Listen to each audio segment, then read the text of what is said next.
Nous saluons tous les enfants de Dieu partout dans le monde. Que la grâce et la paix de notre Dieu vous soient multipliées au nom de Jésus-Christ. C'est encore une très grande joie de pouvoir partager encore la parole de Dieu. Et nous clôturons aujourd'hui sur l'enseignement que nous avions débuté. Jésus-Christ étant fils de Dieu, fils de l'homme, fils de Joseph, fils d'Abraham, fils de David, roi, prophète. Donc nous avons essayé de voir en long et en large quelques aspects qui montrent en comment Jésus, qui était venu dans la chair, lui qu'on appelle fils de Dieu, à quel moment il était Dieu, à quel moment il était Saint-Esprit, à quel moment il est fils de David, à quel moment il est fils d'Abraham, à quel moment il est fils de Joseph. Vous voyez, quelles sont les écritures qui prouvent à suffisance qu'à ce moment-là, il est étant fils de l'homme, il est étant prophète, il est étant fils d'Abraham. Donc voilà, nous avons essayé vraiment de décortiquer pas mal sur ces points. Aujourd'hui, nous allons clôturer et voir les derniers points que nous avions mentionnés par la grâce du Seigneur.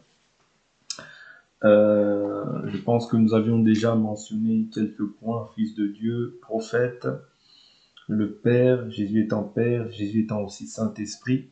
Aujourd'hui, est fils de David aussi, quoique nous allons mentionner peut-être 2-3 versets en plus par la grâce du Seigneur. Mais nous allons entrer directement dans Jésus comme étant roi. Okay? Jésus comme étant roi, nous allons voir fils de Joseph et fils d'Abraham. Ok? Donc aujourd'hui, comme je le dis, on va clôturer sur cet enseignement. Donc, prenons nos Bibles.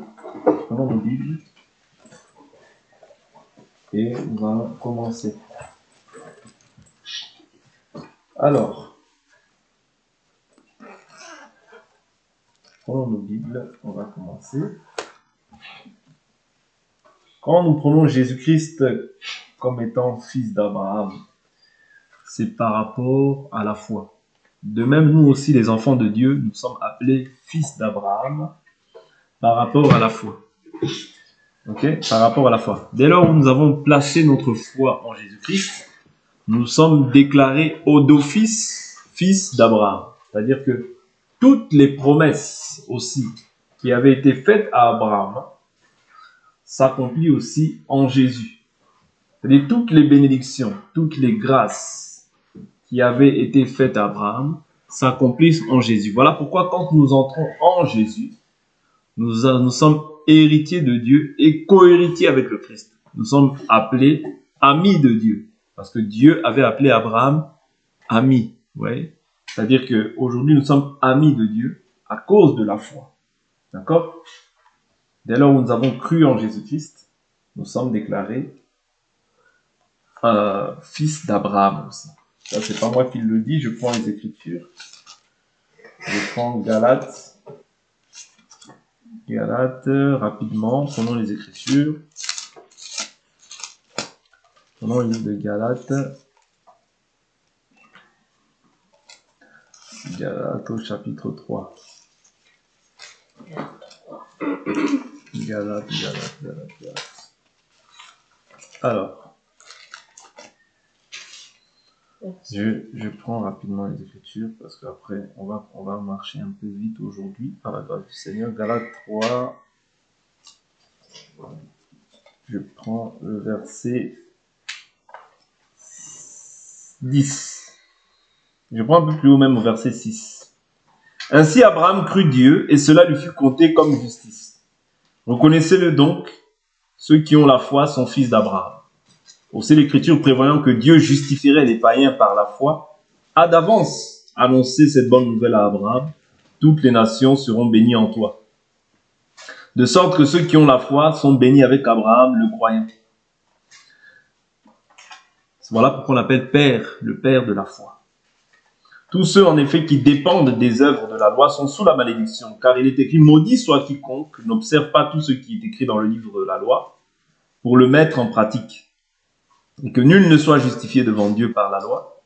Cela est évident puisque le juste vivra par la foi. Okay? Le juste vivra par la foi. Pourquoi? Parce que c'est par la foi que nous croyons que la terre a été créée par la parole de Dieu. Okay? Sans la foi, il est impossible de lui être agréable. Voilà pourquoi quand tu as une situation, une difficulté, un problème qui survient dans ta vie, il faut fixer tes regards sur Christ. Et Christ aujourd'hui, ce n'est pas Christ comme ça, fixer tes regards physiquement. Christ aujourd'hui, nous appelons la parole de Dieu. Vous comprenez?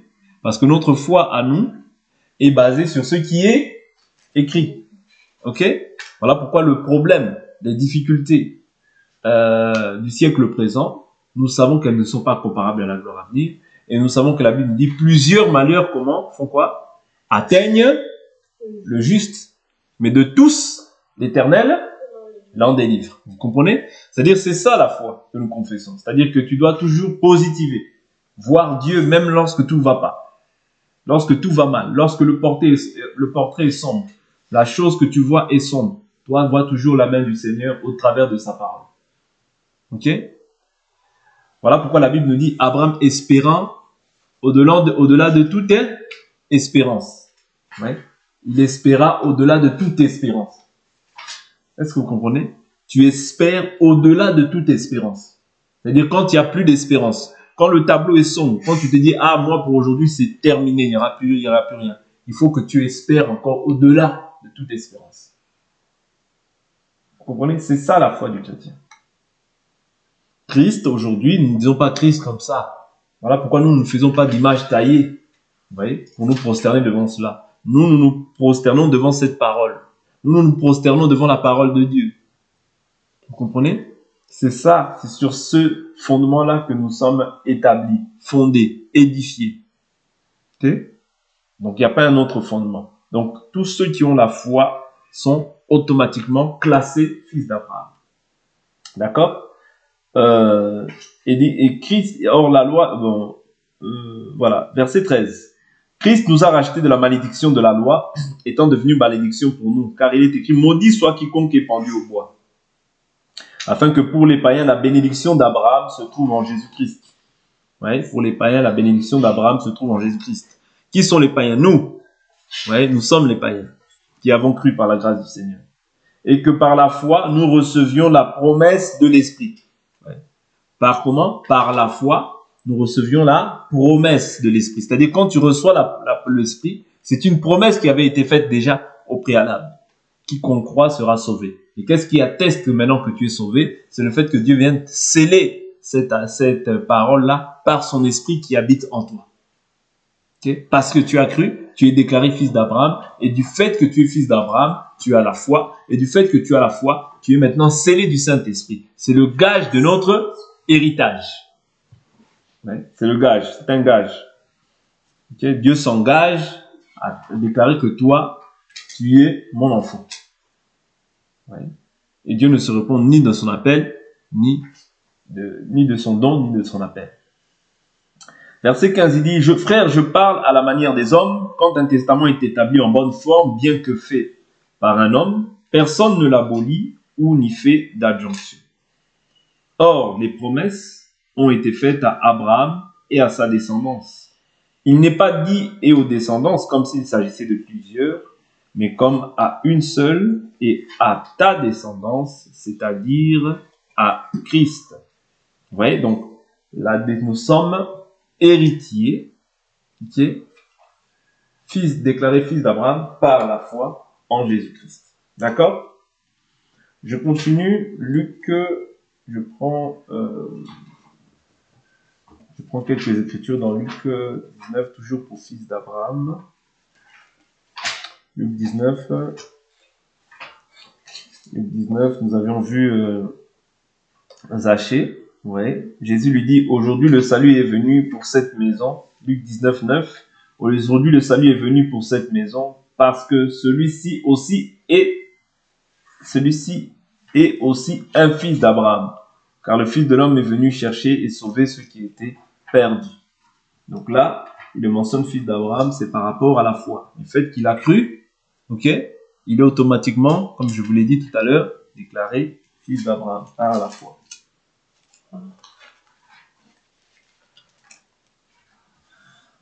Alors, on prend Jean chapitre 8. On va s'arrêter là. Jean chapitre 8. Jean chapitre 8.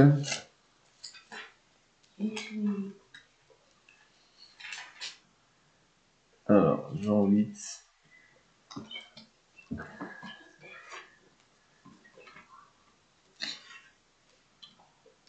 Alors, je prends à partir du verset 36. Là, il est écrit, « Si donc le Fils vous rend libre, vous serez réellement libre. Je sais que vous êtes la descendance d'Abraham, mais vous cherchez à me faire mourir parce que ma parole ne trouve pas de place en vous. Moi, je dis ce que j'ai vu chez mon père, et vous faites ce que vous avez entendu de votre père. » Ils lui répondirent, « Notre père, c'est Abraham. » Vous voyez ? Notre père, c'est Abraham. C'est par rapport... Ici, ça, c'est la descendance selon la chair. Mais ils ne sont pas déclarés fils d'Abraham selon Dieu. Pourquoi? Parce qu'ils ne croient pas en celui que Dieu a envoyé. Or, pour être déclaré fils d'Abraham, la Bible nous dit, ce n'est pas ceux qui sont descendants selon la chair qui sont fils de Dieu, mais c'est ceux qui le sont selon l'esprit. Vous voyez? C'est-à-dire ceux qui le sont selon l'esprit, c'est ceux qui croient en Jésus comme Seigneur et Sauveur. C'est alors que tu deviens fils d'Abraham. Oui. Mais eux, ils étaient descendants d'Abraham selon la chair. Donc, ce ne sont pas les enfants de ceux qui sont nés selon la chair qui sont fils de Dieu, bien fils d'Abraham. Parce que quand on est fils de Dieu, on est automatiquement fils d'Abraham. On inclut toutes ces choses-là dedans. Pourquoi? Parce qu'on a la foi. Ok? Donc ici, il est dit, il lui répondit, notre père c'est Abraham. Jésus leur dit, si vous êtes enfants d'Abraham, faites les œuvres d'Abraham. Mais maintenant, vous cherchez à me faire mourir, moi, un homme qui vous ait dit la vérité que j'ai entendue de Dieu. Cela, Abraham ne l'a pas fait. Vous faites les œuvres de votre père. Ils lui dirent, nous ne sommes pas des enfants illégitimes, nous avons un seul père, Dieu. Jésus leur dit, si Dieu était votre père, vous m'aimerez, car c'est de Dieu que je suis sorti et que je viens. Je ne suis pas venu de moi-même, mais c'est lui qui m'a envoyé. Vous voyez? Donc après, il dit, vous avez pour père le diable. Mais je saute. Vous voyez? Parce que, comme nous avions vu dans Galates, ce ne sont pas ceux qui sont fils selon la chair qui sont fils d'Abraham, fils de Dieu. Mais ceux qui sont déclarés fils de Dieu, c'est ceux qui le sont selon l'esprit. Okay? Donc ça, c'est simplement la descendance selon la chair, mais ils n'ont rien à voir avec les choses de Dieu, parce qu'ils ne croient pas. Ceux qui étaient fils d'Abraham réellement ont fini par croire en Jésus, parce qu'ils étaient destinés à ces choses. Je prends à partir du verset 54. Jésus répondit, si je me glorifie moi-même, ma gloire n'est rien. C'est mon Père qui me glorifie. Là, j'ai sauté au verset 54. Lui dont vous dites, il est notre Dieu. Et vous ne le connaissez pas, moi je le connais. Si je disais que je ne le connais pas, je serais semblable à vous un menteur. Mais je le connais et je garde sa parole. Abraham, votre père, a tressailli d'allégresse à la pensée de voir mon jour. Il l'a vu et il s'est réjoui. Les Juifs lui dirent, tu n'as pas encore 50 ans et tu as vu Abraham. Jésus leur répondit, en vérité, je vous le dis, avant qu'Abraham fût, moi, je suis. Vous voyez? Donc là, Jésus, à aucun moment même, il se met en tant que fils d'Abraham. Mais nous avons en fait deux postérités. La postérité selon la chair, la postérité selon l'esprit. Mais si aujourd'hui nous déclarons fils d'Abraham, c'est seulement par rapport à la foi. Okay? Que nous avons placé en Christ Jésus. Parce que c'est lui le véritable. D'accord?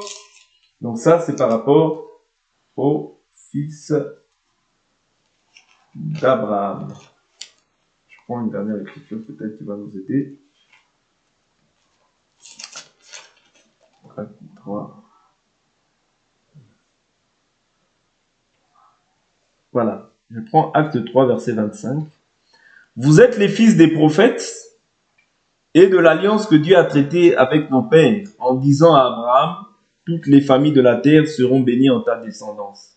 C'est à vous, premièrement, que Dieu, après avoir suscité son serviteur, l'a envoyé pour vous bénir, en détournant chacun de vous de ses iniquités.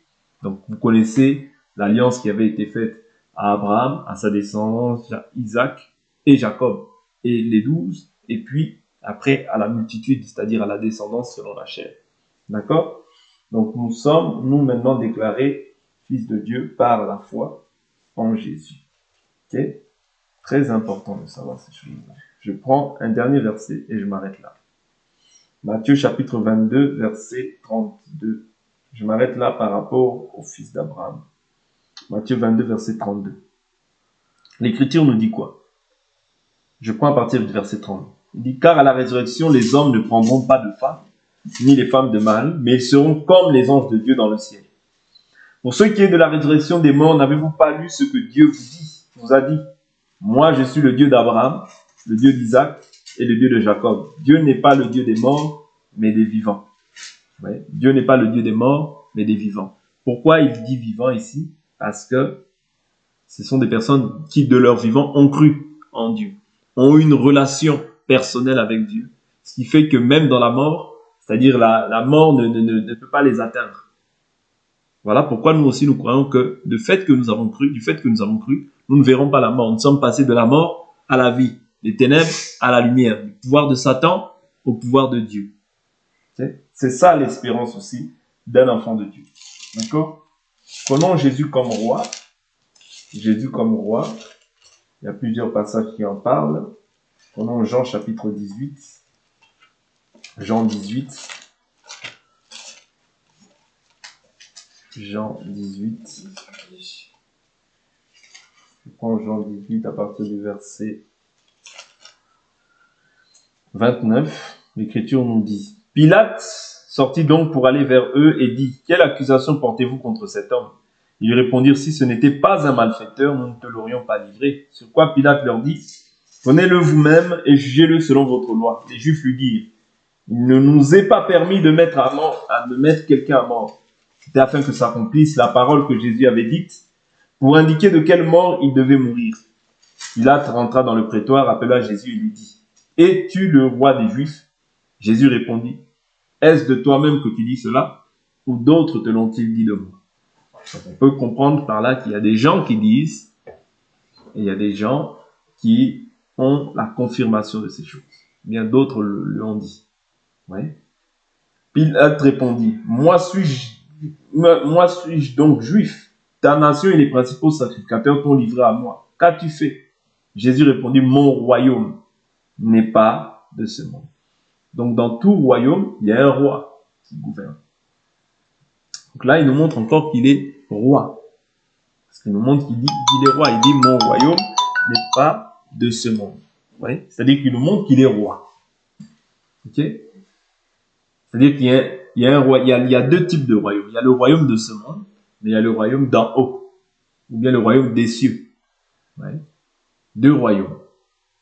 Ok? Il dit, mon royaume n'est pas de ce monde. C'est-à-dire qu'il confirme ici qu'il est roi, que c'est son royaume.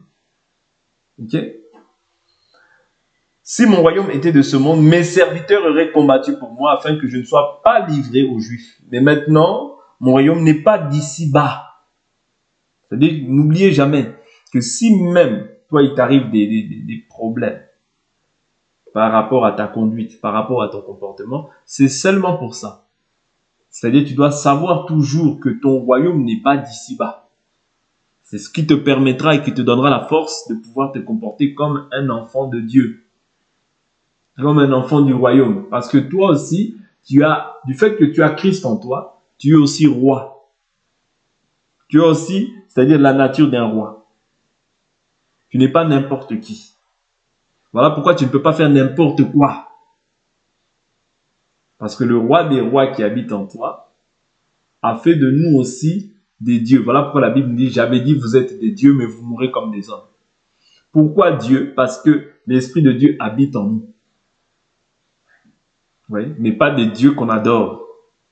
Okay? Mais par rapport à la nature que nous avons revêtue. Par rapport à l'esprit que nous avons revêtu. Nous sommes devenus aussi héritiers de Dieu. Même toutes ces choses-là, c'est notre partage. La royauté demeure en toi. Voilà pourquoi tu ne peux pas te comporter comme quiconque. Non. Toi, tu as une directive, une manière de vivre, un style de vie que tu dois adopter et imposer à ta vie. Parce que le roi des rois, celui qui a créé les cieux et la terre, est venu maintenant régénérer ton esprit, est venu maintenant éclairer ton esprit qui était dans les ténèbres. Ok? Pilate lui dit, tu es donc roi. Jésus répondit, tu le dis, je suis roi. Voici pourquoi je suis né et voici pourquoi je suis venu dans le monde, pour rendre témoignage à la vérité. Quiconque est de la vérité, écoute ma voix. il y a une différence entre le royaume de ce monde et le royaume des dieux. Jésus appelle le diable le père du mensonge. Oui, le père du mensonge. Or, dans le royaume de Dieu, oui, il vient pour rendre témoignage à la vérité. Voilà pourquoi un enfant de Dieu doit être accompagné, animé de l'esprit de vérité. Oui, c'est très important. Il dit, pour rendre témoignage à la vérité, quiconque est de la vérité écoute ma voix. Donc ceux qui n'écoutent pas la voix de Dieu, c'est qu'ils ne sont pas de la vérité. Est-ce que vous comprenez? Ceux qui n'écoutent pas la voix de Dieu, ils ne sont pas de la vérité. Mais ceux qui écoutent, ils sont de la vérité. Ok? Pilate lui dit, qu'est-ce que la vérité? Après avoir dit cela, il sortit de nouveau pour aller vers les Juifs et leur dit, moi je ne trouve aucun motif de condamnation en lui. Mais c'est parmi vous une coutume que je vous relâche quelqu'un à la fête de Pâques. Voulez-vous que je vous relâche le roi des Juifs? Alors de nouveau ils crièrent, non, pas lui mais Barabbas. Or Barabbas était un brigand. Pourquoi Jésus a été crucifié? Parce que son royaume n'est pas d'ici-bas. Ils ont préféré libérer un brigand que libérer le Messie. C'est pour ça que si tu crois, si tu vis cette parole réellement, le monde va te haïr. Est-ce que vous comprenez? Le monde va te haïr. Si cette parole habite en toi dans toute sa richesse, le monde ne peut pas t'aimer. Si le monde t'aime, c'est qu'il y a quelque chose en toi qui n'est pas clair. Ou bien tu as quelque chose qui appartient au monde. Voilà pourquoi le monde peut se retrouver en toi. Mais si tu vis vraiment cette parole-là, tu as une odeur nauséabonde pour ceux qui vivent selon le monde. Parce que tel il est lui, tel nous sommes. Quand Christ t'a enrôlé, quand tu es maintenant sa propriété, le monde doit te repousser. Tu dois être repoussant. Mais pour ceux qui sont destinés à la vie, ils viendront vers toi. Mais pour ceux qui sont destinés à la mort, ils ne peuvent pas t'aimer. Ils ne peuvent pas t'aimer. Vous comprenez? Ils ne peuvent pas t'aimer. C'est impossible. C'est ça notre doctrine. C'est ça notre doctrine, la doctrine des enfants de Dieu. Une odeur nauséabonde. Mais une odeur de vie pour ceux qui sont destinés à la vie. Ils ont relâché un brigand. C'est-à-dire Jésus n'a pas tué, n'a pas versé le sang humain. Oui. Mais là, lui c'était un brigand. Oui. Un brigand. Ils l'ont relâché. Mais ils ont dit non, non, non, non, non. Crucifiez-le. À cause de quoi? À cause de la vérité. Voilà pourquoi nous croyons que nous, la vérité, doit être notre partage de chaque jour. Ouais. La vérité, c'est notre partage. Tu dois garder la vérité. Tu dois garder la vérité. Quoi qu'il arrive, quoi qu'il se fasse, quoi qu'il se dise, garde toujours la parole de la vérité. Quand tu gardes la vérité, Dieu est avec toi. Ok? Je saute. Non, je continue, du moins. Alors Pilate firent prendre et flageller Jésus. Les soldats tressèrent une couronne d'épines qu'ils mirent sur sa tête. Vous voyez, donc là, on montre aussi la royauté. Parce que c'est le roi qui a une couronne d'épines. Bien que c'était une couronne d'épines, mais il montre par suffisance qu'il est roi. Il s'approchait de lui et il disait, salut roi des Juifs, et lui donnait des gifles. Pilate sortit de nouveau et dit aux Juifs, voici, je vous l'amène dehors, afin que vous sachiez que je ne trouve aucun motif de condamnation en lui. Jésus sortit donc portant la couronne d'épines et le manteau de pourpre. Et Pilate leur dit, voici l'homme. Oui, voici l'homme. Donc ici, non, je saute, j'aime bien les moments où il parle de la royauté. Il dit, je prends à partir du verset 14, c'était la préparation de la Pâque, et environ la 6e heure, il dit aux Juifs, voici votre roi. Mais ils s'écrièrent, à mort, crucifie-le. Pilate leur dit, crucifierai-je votre roi? Les principaux sacrificateurs répondirent, nous n'avons de roi que César. Alors il leur livra pour être crucifié. Ils prirent donc Jésus et l'emmenèrent. Jésus portant sa croix sortit de la ville vers le lieu appelé le crâne, qui se dit en hébreu Golgotha. Ouais. C'est là qu'ils le crucifièrent et avec lui 2 autres, un de chaque côté, Jésus au milieu. Pilate fit cet écriteau qu'il plaça sur la croix. Il y était inscrit Jésus de Nazareth, le roi des Juifs. Vous voyez? Jésus de Nazareth, le roi des Juifs. Ça veut dire qu'il devait venir aussi comme roi. Ok? Il devait venir aussi comme roi. Pourquoi? Parce que la Bible nous dit, la Bible, les prophètes ont parlé de ça. Vous voyez que le roi d'Israël devait venir. Or, l'accomplissement de cette écriture s'est accompli en lui. Mais tous ceux qui étaient aveuglés n'ont pas pu voir en fait la royauté en Jésus. Parce qu'il est venu comme un homme simple. Mais il était sauveur pourtant. Ouais. C'est ce que nous dit Ésaïe 35. Il dit, votre Dieu viendra. Ouais. Votre Dieu viendra. Or, le roi, ce n'est que l'Éternel. Ouais. En tant que roi, ce n'est que l'Éternel. Lui-même, il dit, c'est mon royaume. Donc, le royaume des cieux, c'est son royaume. Or, qu'il n'y a pas deux rois. Dans un même royaume, il n'y a pas deux rois. Il n'y a qu'un seul roi qui gouverne. De même que sur la terre, ouais, sur la terre, le prince de ce monde, c'est le diable. Il n'y a pas deux princes. Il n'y a qu'un seul prince qui gouverne. Ouais. Mais Jésus, lui, est le roi des rois. Le seigneur des seigneurs. Okay? D'ailleurs, la royauté de ce monde a été donnée, c'est-à-dire elle a été donnée pour un peu de temps au diable. Mais Jésus, lui, est le roi des rois, vous voyez, qui ne meurt jamais. Il est éternel. Okay? Donc là, nous voyons la royauté de Jésus. Nous voyons la royauté de Jésus.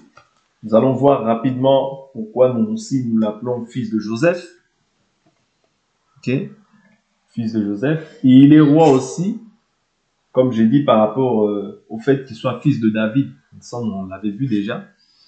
Par rapport au fait qu'il soit fils de David, il est aussi roi à cause de cela. Parce que les rois sortaient de la tribu de Juda. Ouais. Voilà pourquoi on l'appelle le roi des rois et le seigneur des seigneurs. Okay? On l'appelle le roi des rois et le seigneur des seigneurs. Pourquoi? Parce que c'est ça sa nature. Je prends encore une écriture rapidement pour vous démontrer qu'il est roi et je vais passer à fils de Joseph et on va s'arrêter là quant à cet enseignement. Je prends le livre de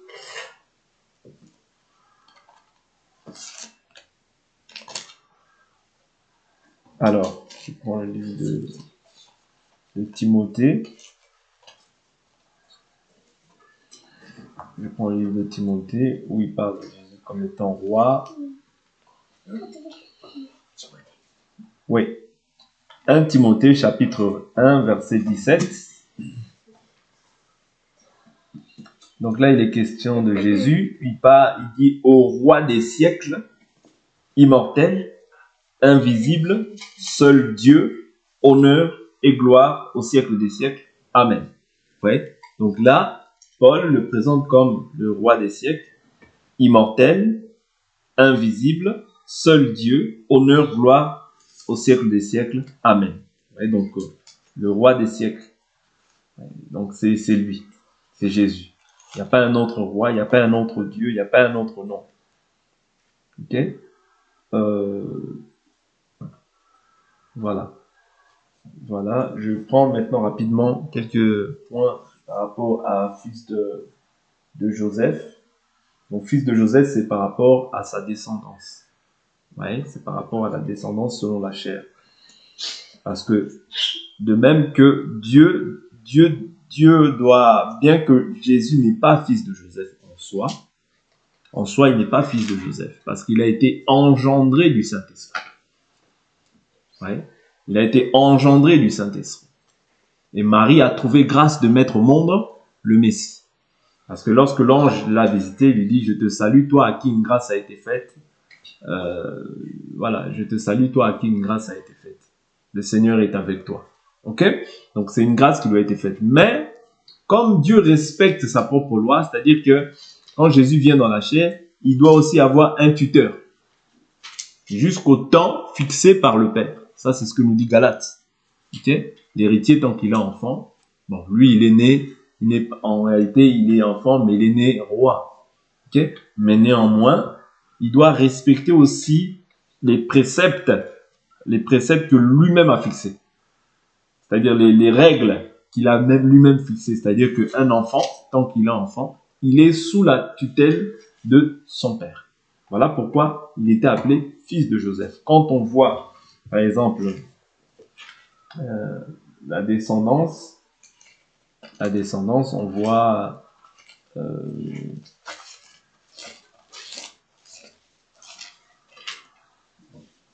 alors, quand on voit la descendance, on voit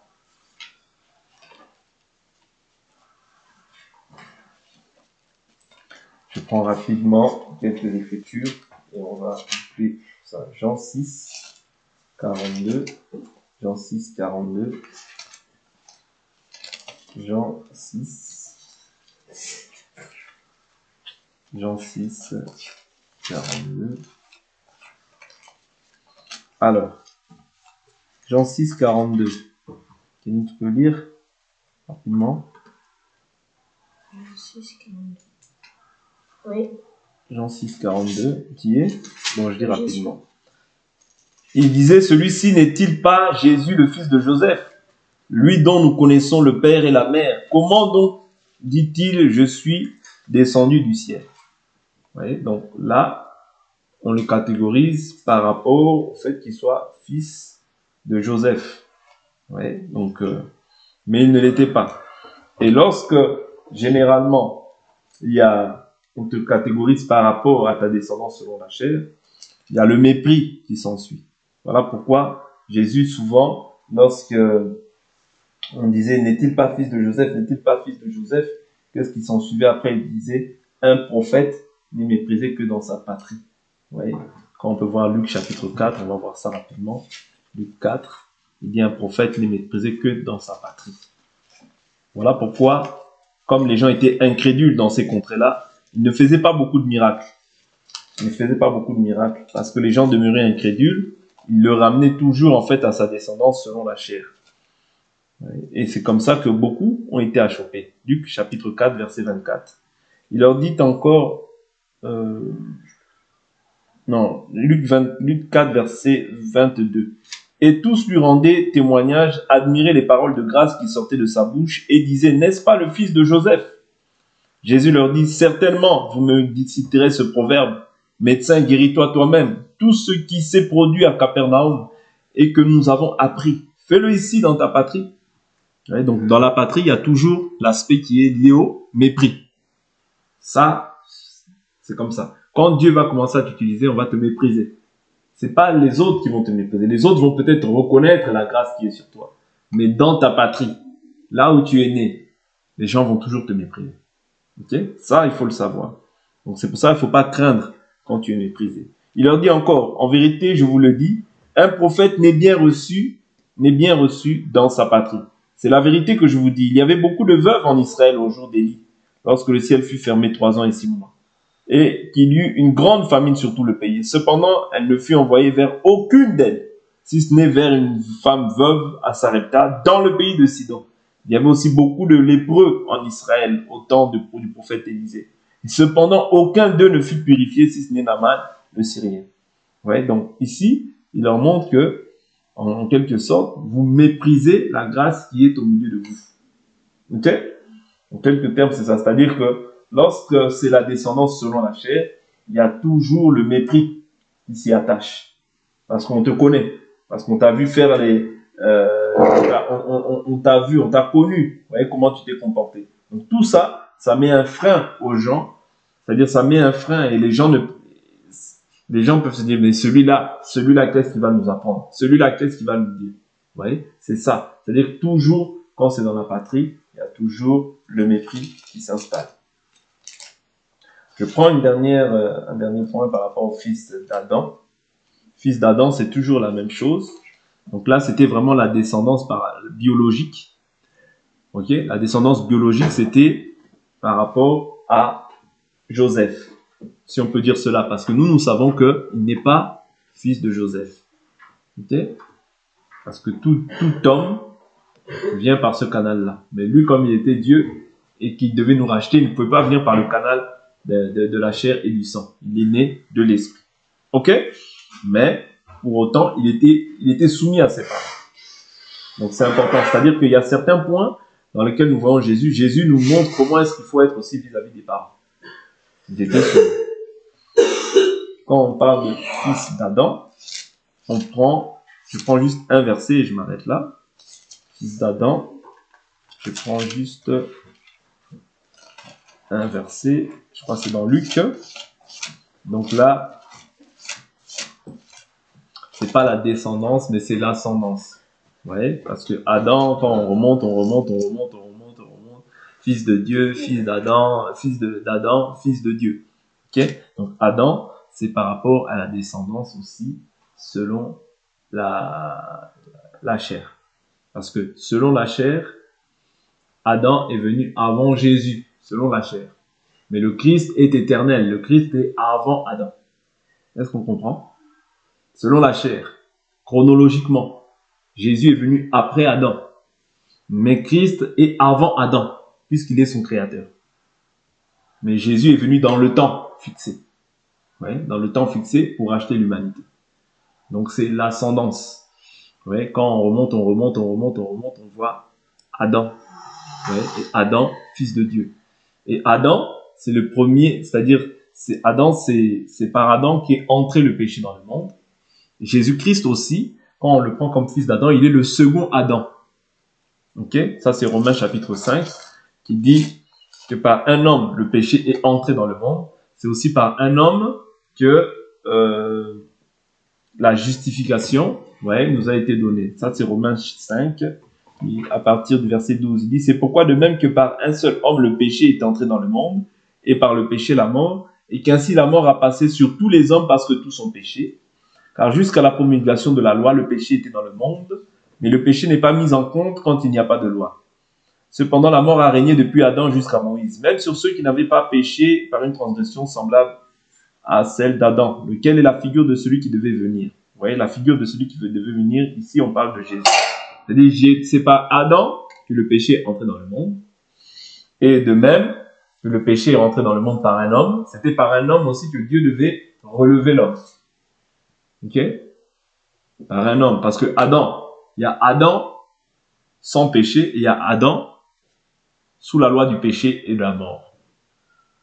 Adam sans péché, c'est Adam qui n'a pas connu le péché. Là, il est dans la gloire. Il est sans péché. Comme Jésus aussi était sans péché. Voilà pourquoi quand toi tu viens, avant tu étais aussi, tu étais pécheur. Mais quand tu viens en Jésus, Dieu ne voit plus tes péchés. C'est-à-dire, il te remet à la position de Adam quand il était dans la gloire, quand il était sans péché. Voilà pourquoi toi aujourd'hui, à cause de Jésus, Dieu ne voit plus tes péchés. Est-ce que vous comprenez, fils d'Adam aussi? Ça veut dire que fils d'Adam, il y a Adam avant la chute, il y a Adam après la chute. C'est-à-dire, avant la chute, Adam était sans péché. Ouais. Et Jésus, c'est celui qui relève l'homme du péché. Okay? Donc, fils d'Adam, on peut le prendre sous ces deux termes. C'est-à-dire, Adam, avant la chute, il était dans la gloire, il était sans péché. Adam, après la chute, c'est-à-dire la dépravation est entrée dans le monde, le péché est entré dans le monde. Et par le péché, la mort. Okay?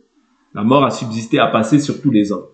Parce que un seul a péché, tous ont péché et sont privés de la gloire de Dieu. Mais la Bible dit, ils sont gratuitement justifiés par le moyen de la rédemption, qui est en qui? Dans le Christ Jésus. Vous voyez? C'est-à-dire qu'il y a Adam, fils d'Adam, par rapport à l'ascendance, parce que ça c'est l'ascendance, il y a Adam, fils de Dieu, toutes ces choses. Mais maintenant, voilà. Mais il y a aussi fils d'Adam par rapport au fait qu'il le deuxième Adam par rapport au fait qu'il relève l'homme qui était tombé dans le péché. Et quand l'homme maintenant croit en Jésus, Dieu ne le voit plus comme pécheur. Ça, il faut le retenir.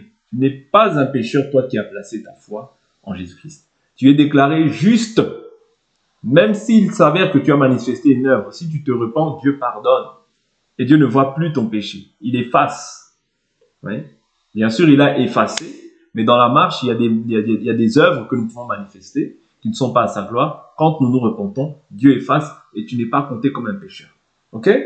Donc, il faut retenir ces choses-là afin que tu ne sois pas ébranlé dans ta foi et dans ton bon sens. Que l'Éternel Dieu vous bénisse. On en a fini pour cet enseignement-là. On a essayé de voir tous les points et nous allons prier par la grâce du Seigneur.